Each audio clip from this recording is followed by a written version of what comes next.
watching some major military moves. The Pentagon reports it's preparing to pull thousands of U.S. troops out of Afghanistan. But U.S. officials tell Fox News that will happen only if a peace deal is reached with the Taliban. America's longest war has dragged on for nearly 18 years. About 14,000 American troops are in Afghanistan now, compared to 100,000 in 2010. Senior U.S. intelligence officials have warned Taliban militants could overthrow the U.S.-backed Afghan government if the U.S. military leaves the country. Also, the Trump administration announcing it's ripping up a nuclear arms treaty with Russia that has stood for many decades. President Reagan struck the historic agreement with the Soviets during the Cold War. The U.S. putting all the blame on Russia, accusing the Kremlin of stockpiling illegal missiles. Under that nuclear agreement, the U.S. and the Soviets got rid of thousands of nukes and other missiles, but now that deal's no more. Let's turn to the Fox News Sunday host, Chris Wallace. There's really more to this, Chris, because the Chinese don't have to play by that rule. So to say we severed the deal is true, but it's bigger than that.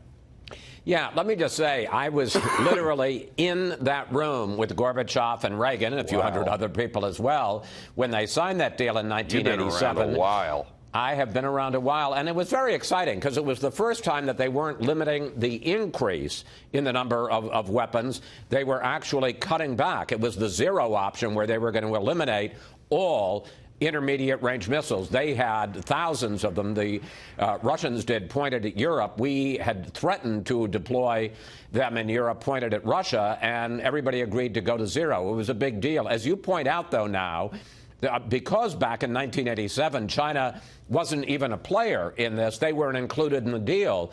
But in the meantime, so they were able to build and deploy as many medium-range missiles in Asia as they wanted. And they have pointed some at Japan, a lot more, hundreds more at Taiwan. And the U.S. is saying, one, that Russia has broken the deal in terms of the U.S. and Russia, but more importantly, that China isn't covered, so they want to have a deal that would include all the countries, including China. But as we can see, dealing with China isn't so easy, so it'll be very interesting to see whether they make a deal and limit the number of medium-range missiles, including China, or whether we're back in an arms race with these kinds of weapons as we were back in the 1980s. Then there's Russian interference. I mean, they're trying to divide us against ourselves. They're interfering in our election. They're trying to tip the balance. They've tried to, help the president get elected. And did you hear the president on the lawn today? Listen to this. Mr. President, Robert Mueller said last week that Russia is interfering in U.S. elections right now. Did you raise that with Vladimir Putin? Oh, you don't really believe this. Do you believe this? You said it last week. Did you raise that with President Putin yesterday? We didn't talk about that. I spoke with President Putin of Russia yesterday. They're having massive fires in their forests. They have tremendous, I've never seen anything like it. It's very big. I just offered our assistance because we're very good at putting out forest fires, frankly. And if they should need it, I offered our assistance. We had a good talk, a short talk, but a good talk. And I think he appreciated it. So we would be able to help them. These are massive fires like I haven't seen. That was the primary importance of the conversation. And I think they very much appreciate it. It's one of the more baffling things of a baffling presidency. I mean, there is no doubt that they're interfering, and yet he goes, do you believe that? Yeah, I believe it. I believe everyone in your government. I believe everyone in the intelligence apparatus. Of course I believe it. Is he the only one who doesn't believe it, or is he making it up? Now, I think that the president, to the degree that I'm going to put myself and try to interpret what's going on here, I think he views any statement like that as, in effect, a statement, you didn't get legitimately elected, and that somehow it discredits his victory in 2016. So I think his kind of initial reflex reaction is to push back on that. Now, in fact, the government has done some things to try to secure our 2020 election from Russian interference and cyber threats from anybody. But I think when Donald Trump is presented with that, his initial instinct is not that you're saying Russia interfered, you're saying he didn't win the election fair and square. And in fairness to him, I understand your frustration, but in fairness to him, while there is certainly an indication the Russians did interfere in the election, there's never been much of an indication, well, certainly in the case of actual votes, that they hacked the votes were able to change the vote counts in the 2016 election. Yeah, of course, nobody said that. But, you know, to deny that there's interference is just, it seems like, you know, if you're president, you want to unite the country around the idea that we're under attack. I mean, that's what his intelligence agencies tell us. We're under attack. We were under attack then. We're under attack now.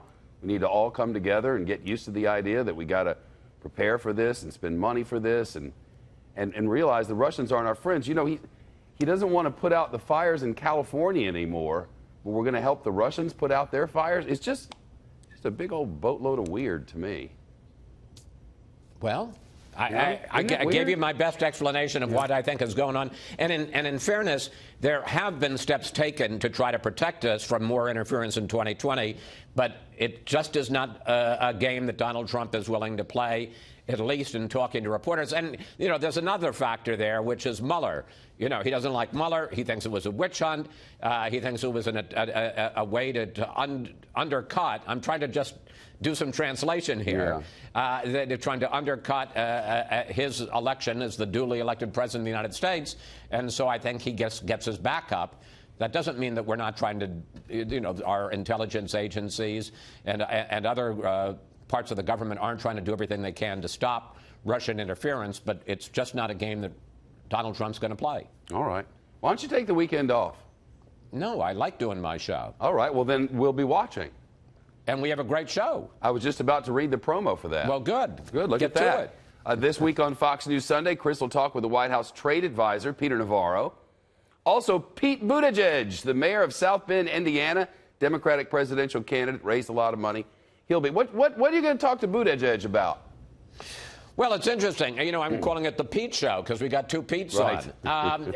You know, it's interesting. When I did the town hall meeting with him up in New Hampshire, he was really soaring, and he'd had a couple of very good interviews and town halls and things like that. He's still in. You know, above most of them. He's not a 1%er. He's at 5, 6, 7, but he has dropped back. He's not in the top tier anymore. And I think one of the questions is, why not? How does he get himself back? Obviously, he had problems with the police shooting in South Bend, Indiana. How's he, you know, dealing on the whole issue, both of locally and his bailiwick, but also nationwide in terms of racial divisions, which obviously there are in this country. Yeah, there's no doubt about that. We'll be watching this Sunday on Fox News Sunday on your local Fox station with Chris Wallace and husband of Mrs. Soup. Good to see you, buddy. My claim to fame. Thank you, Shep. Yes, it is.